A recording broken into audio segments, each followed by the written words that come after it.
Hi, ഇതാണ് നമ്മളെ white princess ആട്ടോ. വൈറ്റ് പ്രിൻസസ് ഇതിലൊക്കെ ഇതിന്റെ സിംഗിൾ ചെറിയ ചെറിയ ഡോട്ടായിട്ടാണ് വൈറ്റ് വരുന്നത്. ആദ്യമായിട്ട് നമുക്ക് ഫസ്റ്റ് ആയിട്ട് കണ്ടില്ലേ, ഫുൾ മൂണായിട്ടുള്ളൊരു വരുന്നത്. ഫുൾ മൂണാണിത്. ഇത്രയും വൈറ്റ് ആയിട്ട് അങ്ങനെ നമുക്ക് കാണലേ ഇല്ല. ഇത് ഹാഫ് മൂണായിട്ട് വരുന്നുണ്ട്, ഇവിടെ ഗ്രീനും ഇവിടെ വൈറ്റ് ആയിട്ട് വരുന്നുണ്ട്. ഇത് ഫുൾ മൂൺ, ഫുൾ മൂണായിട്ട് വരുന്ന സംഭവം കണ്ടില്ലേ. ഇതിൽ വരുന്നത് ഇനി അടുത്തതും വരുന്നത് അതേപോലെ തോന്നുന്നുണ്ട്. ഫുൾ ഗ്രീൻ വൈറ്റ് ആയിട്ട് തന്നെ വരുന്നുണ്ട്. അങ്ങനെ ഫുള്ളായിട്ട് ഇതായിട്ടുണ്ടെങ്കിൽ അറിയട്ടോ. ഇതാണ് നമ്മളെ വൈറ്റ് പ്രിൻസസ്. കൊണ്ട് തൊട്ടടുത്തായിട്ട് ഒരു ഹാഫ് മൂൺ വരുന്നുണ്ട്, ഒരു ഗ്രീനും കണ്ടില്ലേ.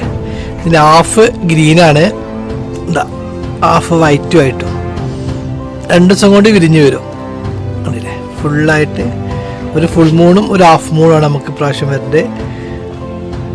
ഇപ്പോൾ നമ്മളെ വൈറ്റ് പ്രിൻസസിൻ്റെ ഫുൾ സ്റ്റേജ് ആണ് കണ്ടില്ലേ. ഒന്ന് ഫുൾ മൂണായിട്ടുള്ളതും ഒന്ന് ഹാഫ് മൂണായിട്ടുള്ളതും. ഹാഫ് മൂണാണിത്. ഒരു വൺ സൈഡ് ഗ്രീനും ഒരു സൈഡ് വൈറ്റും ആയിട്ടുള്ളതാണ്. ഇതിൻ്റെ ഫുൾ മൂണ് പ്യുവർ വൈറ്റ്. ഇതിൻ്റെ വേറൊരു പുതിയ ലീഫാണിത്, അത് കണ്ടില്ലേ.